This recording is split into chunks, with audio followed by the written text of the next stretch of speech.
నమస్తే. మీ ఎర్రంరెడ్డి తిరుపతి రెడ్డి. తెలంగాణ అనే దానికి అర్థమే లేదంటూ తెలంగాణ తెలుగుదేశం పార్టీ అధ్యక్షులుగా ఒకప్పుడు ఉన్నటువంటి బక్క నరసింహులు అంటే ఆయన చంద్రబాబు నాయుడు గారి శిష్యుడు, ఒక చెంచా. మరి ఇతని పుట్టుక గురించి ఇతనే విశ్లేషించుకోవాలి. తెలంగాణకి అర్థమే లేదంటే మరి తెలంగాణ బిడ్డనా కాదా అని అతనే విశ్లేషించుకోవాలి. అతను నిన్న మహానాడు లోపల మాట్లాడిన ఉదంతం గురించి మనం మాట్లాడుకుందాం. తెలంగాణ అంటే ఏందంటే తెలుగువారి భూమి అని అర్థం. సింపుల్‌గా చెప్పాలంటే తెలుగువారి భూమి. తెలుగు ప్రజలు నివసించేటువంటి భూమి. తెలుగు ప్లస్ అంగన అంటే తెలంగాణ. తెలుగు ప్లస్ ఆనీయం అంటే తెలంగాణ. తెలుగు తెలంగాణీయం అనేది కాలక్రమేణా సుల్తాన్ల పాలన లోపల తెలంగాణగా పరిణతి చెందింది. తెలంగాణగా మార్పు చేయబడింది. అదే విధంగా తెలంగాణకు ఒక విశిష్టమైన చారిత్రాత్మకంగా చెప్పుకోవాలంటే దీన్ని ఒక త్రిలింగ దేశం అంటారు. ఎందుకంటే ముఖ్యమైనటువంటి శివలింగాలు ఉన్నటువంటి 3 ప్రసిద్ధి చెందినటువంటి ప్రాంతాలకు సరిహద్దుగా ఉన్నటువంటి ప్రాంతం ఈ తెలంగాణ. కాబట్టి దీన్ని త్రిలింగ దేశం అన్నారు. ఈ త్రిలింగ కాలక్రమేణా తెలింగ అయింది. తెలింగవై తెలంగాణ అయింది.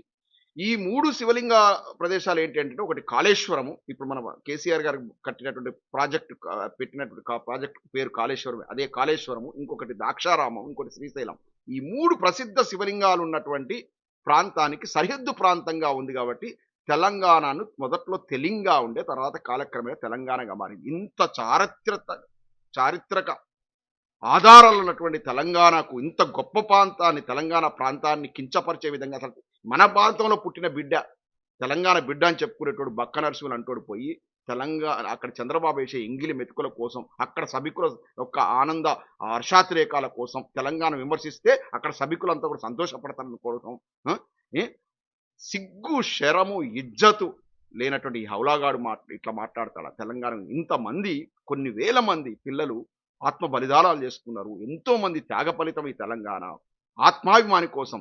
నేను ఇంతకుముందు చెప్తాను, నీళ్లు నిధులు నియామకాల కోసమే కాదు, తెలంగాణ ఆత్మాభిమాని కోసం మా ప్రాంతాన్ని మేము ఏలుకోవాలి, ఈ ఆంధ్ర పాలికల నుంచి మాకు స్వతంత్రం కావాలని కొట్లాడి కొన్ని వేల మంది ఉమ్, ఆ, పిల్లలు బలిదానాలు చేసుకుంటే యువకులు బలిదానాలు చేసుకుంటే కేసీఆర్ గారి పోరాటం వల్ల సకల జనుల ఏకం చేసి రోడ్ల మీదకి వచ్చి వంట వార్పులు చేసి ఎన్నో పోరాటాల పడి దశాబ్దాల పోరాట పడుతుంది తెలంగాణ. ఈ సిద్ధించిన తెలంగాణ ఇవాళ తెలంగాణను అపహాస్యం చేసే విధంగా తెలంగాణ ఈ రాష్ట్రానికి అర్థమే లేకుండా విధంగా తెలంగాణని మొత్తం దివాలా తీయించే విధంగా తెలంగాణ ప్రాంతం మీద ముప్పేట జాడి ఇవాళ జరుగుతూ ఉంది. ఎప్పుడైతే కేసీఆర్ గారు ముఖ్యమంత్రి దిగిపోయారో ఈ చంద్రబాబు నాయుడు గారి శిష్యుడు రేవంత్ రెడ్డి గారు ముఖ్యమంత్రి అయ్యారో ఆనాటి నుంచి స్టార్ట్ అయింది. రావడంతోనే ఎంతో గొప్పగా ఉన్న మన తెలంగాణ తల్లిని తీసుకెళ్లి ఒక కడు బీద అంటే చూపించే విధంగా తెలంగాణ అంటే ఒక పేదలు ఉండేటువంటి ప్రాంతం చూపించే విధంగా ప్రతీకగా చేతిలో ఒక గోధుమ గడ్డి పెట్టేసి ఒక తెలంగాణ తల్లి విగ్రహాన్ని మార్చిపడేసారు. అంటే జన హృదయాల్లో గొప్పగా ఉండే మహాతల్లి తెలంగాణ తల్లి. అట్లా మనం నెలకొల్పుకున్న తెలంగాణ తల్లి రూపాన్నే మార్చేసారు చంద్రబాబు నాయుడు గారి సంతోషం. అక్కడ ఉన్నటువంటి ఆంధ్రప్రదేశ్ తెలుగు తల్లి ఏమో చాలా గొప్పగా ఉంటుంది. మన తెలంగాణ తల్లిని మాత్రం అసలు అసలు సమీపంగా కూడా ఉండకుండా మేము కడు బీదలం, మేము పేదోళ్ళం, మేము ఎందుకు పరికరానోళ్ళం అనే చిత్రీకరించండి ప్రతిబింబం కదా. ఎవరైనా కూడా ఏ దేశంలోనే ఏమైనా వారి యొక్క ప్రాంతానికి సంబంధించినటువంటి కట్టడాలు కానీ ఇవన్నీ చాలా గొప్పగా పెట్టుకుంటారు. మన ఇవాళ తెలంగాణ రాష్ట్రానికి ఇవాళ మొత్తం దేశంలో ఉన్న సచివాలయం ఎట్లా ఉంది, మొత్తం భారతదేశం లోపల తెలంగాణ సచివాలయం చూపిస్తే తెలంగాణ గొప్పతనం కనపడతా ఉంటుంది. అట్లా చూపించుకుంటారు కానీ తెలంగాణ తల్లినే చిన్న చూపుగా చూపించేటువంటి ప్రయత్నం చేశారు. ఆ విధంగా రేవంత్ రెడ్డి గారు సఫలీకృతమయ్యారు. ఎందుకంటే ఆయన చంద్రబాబు నాయుడు గారిని సంతోష పెట్టాలి. ఇవాళ హోంశాఖ మంత్రిగా ఉన్నటువంటి మన రేవంత్ రెడ్డి గారు ఉండగా ఇక్కడ వచ్చేసి హైదరాబాద్ నడిబొడ్డు కూడా జన సైనికులు అట వాళ్ళు సైకోగాన్లు, కొంతమంది సైకోహాన్లు వాళ్ళ ఊరు పేరు తెలంగాణ వచ్చేసి వాళ్ళు ప్రెస్ మీట్ పెట్టి తెలంగాణ పౌర సమాజం మీద, తెలంగాణ మేధావుల మీద, తెలంగాణ జర్నలిస్టుల మీద పిచ్చి కుక్కల్లాగా మాట్లాడుతున్నారు. ఎట్లా పడితే అట్లా మాట్లాడుతున్నారు. ఒకడు అంటాడు, అవును రాబాయ్ మా పవన్ కళ్యాణ్ మొగోడు, వాడు ఎన్ని పెళ్లిళ్ళనే చేసుకుంటాడు, మొగోడు రాబాయ్ 4 పెళ్లిళ్ళు చేసుకుంటాడు, 5 పెళ్లిళ్ళు చేసుకుంటాడు, మావాడు మహా మొగోడు మగధీరుడు అని చెప్తున్నాడు. అరే బెహుకూఫ్ ఇప్పుడు చెప్తున్నా, మగతనం అంటే అది కాదురా, కట్టుకున్న పిల్లం కళ్ళలో నీళ్లు రాకుండా సాదుకున్నవాడు రమ్మగోడు, పుట్టిన సంతానాన్ని తన దగ్గర పెట్టుకుని గుండెలో పెట్టుకుని సాదుకున్నవాడు రమ్మగోడు. మన తెలంగాణ సెంటిమెంట్ నిజంగా నీలో ఉంటే ఈ వాక్యలు ఉపసంహరించుకో. వాడు మగోడా? ఒక ఆడపిల్లని వైజాగ్లో ఒక ఆడపిల్లని పెళ్లి చేసుకొని ఆ పిల్ల ఉండంగానే ఇంకొక అమ్మాయితో సహజీవనం చేసి పిల్లలంగాని ఆ పిల్లకు అన్యాయం చేసి ఆ పిల్లను విడాకులిచ్చి మళ్ళీ చేసుకున్న ఈ పిల్లనైనా సహనం చేసి పిల్లలంగానే ఈయన ఉంచుకున్నాడా అంటే ఆ పెళ్లి చేసుకున్నా అంటే లేదు. మళ్ళీ ఆమెకు విడాకులు ఇచ్చి ఇంకొక రష్యన్ యువతితో మళ్ళా సహజీవనం చేసి మళ్ళా పిల్లలం గాని ఏమిచ్చాడ్రా సందేశం? మీ పవన్ కళ్యాణ్ అనేటోడు ఏం సందేశం ఇస్తున్నారా సమాజానికి? నాయకుడు అనేటోడు వ్యక్తిగత జీవితం ఉండదురా. ప్రజా జీవితాలకు వచ్చినాక ఒక ఉప ముఖ్యమంత్రి స్థాయిలో ఉన్నోడు ఎలా ఉండాలి? నీతి, నిజాయితీ, వ్యక్తిత్వం లోపల ఒక ఆదర్శ పురుషుడుగా ఉండాలి. శ్రీరామచంద్రుడిలాగా ఉండాలి. మీ వాడు వాడు పెద్ద మొగాడా వాడు? అంతమంది ఆడవాళ్ళ ఉసురు తీసుకున్నాడు మొగాడా? ఇక ఈ పవన్ కళ్యాణ్ అట్లుంటే ఆయన శిష్యుడు రైల్వే కోడూరు ఎమ్మెల్యే అరవ శ్రీధర్ అట. అతని ఉదంతాలు చూసినాం, మీడియాలో చూసాం. ఒక అమ్మాయిని ఎన్ని సకల గోసలు పెట్టుకున్నాడో, అంత అసలు చూడలేని రీతిలో ఆ వీడియోలు వచ్చినాయి. ఎంత గుబుక్సాకరంగా ఉన్నాయి. ఇప్పటి వరకు ఇంకా అతను ఎమ్మెల్యేనే ఉన్నాడు. వీర వనితలు అంటాడు, ఇటు పక్క వీరనారీలు అంటాడు, పోరాడాలంటాడు. మరి ఎగడవేరు మీ వీర వనితలంతా పోయి ఇవన్నీ జుట్టు పెట్టుకొని తన్నలేదు. ఫస్ట్ పవన్ కళ్యాణ్ జుట్టు పట్టుకొని తన్నాలి, తర్వాత ఆ అరవ శ్రీధర్ను. ఇటువంటి సైకోల ట్రైనింగ్ లో వచ్చినట్టు కొంత సైనికులు తెలంగాణలో కూడా తయారయ్యారు. తెలంగాణ నడి బొడ్డు మీద కూర్చొని మన తెలంగాణ పౌర సమాజాన్ని విమర్శిస్తా ఉన్నారు. తెలంగాణ మేధావులను విమర్శిస్తున్నారు. ప్రొఫెసర్ నాగేశ్వరరావు గారి కాలి గోటికి సరిపోతాడా? లాస్ట్ కు మెగా కుటుంబం అట, మెగా బ్రదర్స్ అట. చిరంజీవి గారిని ఏమనదలుచుకోవాలి.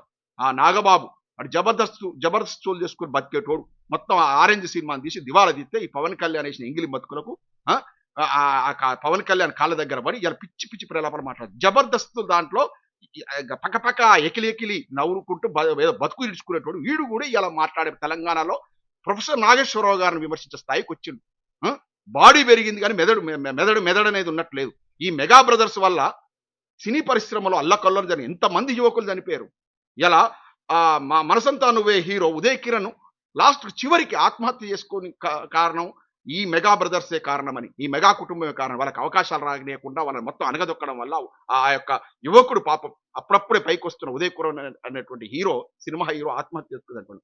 తర్వాత శిరీష్ భరద్వాజ్ ఉదంతాన్ని చూసాం. అతని మీద తుపాకీ పట్టుకొని వచ్చాడు ఈ పవన్ కళ్యాణ్. ఇటువంటి వాడు సమసమాజాన్ని నెలకొల్పుతాడట. ఒకనాడేమో చెగువేరా సిద్ధాంతం నాదన్నాడు. పోటీ చేసిన 2 సీట్లలో ఓడిపోవడంతో బుద్ధి వచ్చి సిగ్గు శరం లేకుండా అదే చంద్రబాబు నాయుడు కాళ్ళ మీద పడి చంద్రబాబు నాయుడు గారి తెలుగుదేశం పార్టీ సపోర్ట్తో ఇవాళ 22 సీట్లు గెలుచుకొని నేను పెద్ద మొగోని పోటుకొని అని ఈయనే తమిళనాడు సీఎం విజయ్ని విమర్శిస్తున్నాడు. కటౌట్లు పెట్టి గెలిచినట్టు నేను ఎకిలికిలి మాట్లాడుతూ కటౌట్లు పెట్టుకుని గెలిచినాడు. అవును, కటౌట్లు పెట్టుకుని గెలిచిన మొగోడు అతను. విజయ్ అంటాడు మొగోడు. నీలాగా చంద్రబాబు నాయుడు కాళ్ళు పట్టుకొని గెలవాల, నీలాగా పనికిమాల రాజకీయాలు చేయాలి. ప్రజారాజ్యం పెట్టి ఎంతమందిని కొంపలు ముంచారు మీరు మెగా బ్రదర్స్. ప్రజారాజ్యం పార్టీ ఇప్పుడు ఎక్కడన్నది? కాంగ్రెస్ పార్టీలు ఎందుకు విలీనం చేశారు? ఈ చాతగాని కుటుంబం, ఈ మెగా కుటుంబం వీళ్ళు పెద్ద హీరోలు అని చెప్పుకుంటూ పోజులు కొట్టుకుంటూ తిరుగుతున్నారు. మీ వల్ల ప్రజారాజ్యం పార్టీ పెడితే వీళ్ళ గురించి నేను ఒకటి విన్న, వైజాగ్ లో ఒక అరటిపండ్లు అమ్ముకునే వ్యాపారి ఈ యొక్క మెగా కుటుంబం అభిమానులు అని అభిమానం అని చెప్పుకొని పాపం ఆయన ఈ అభిమాన సంఘం పెట్టుకుంటే ఈ నాగబాబు పోయి అతనితో హోటల్ రూమ్ బుక్ చేయించుకున్న ప్రజారాజ్యం పెట్టినప్పుడు పోయి నెల రోజులు ఉండి కొన్ని లక్షల రూపాయలు కట్టకుండా, అంటే రూమ్ రెంట్ హోటల్ రూమ్ కట్టకుండా వస్తే అతను మొత్తం ఆ వ్యాపారి దివాలా తీసిండట హోటల్ రూమ్ బిల్లులు కట్టి. ఎంతమంది అమాయకుల జీవితాలను వీళ్ళు ఆగం చేశారు, ఎంతమందిని దోసుకున్నారు వీళ్ళు.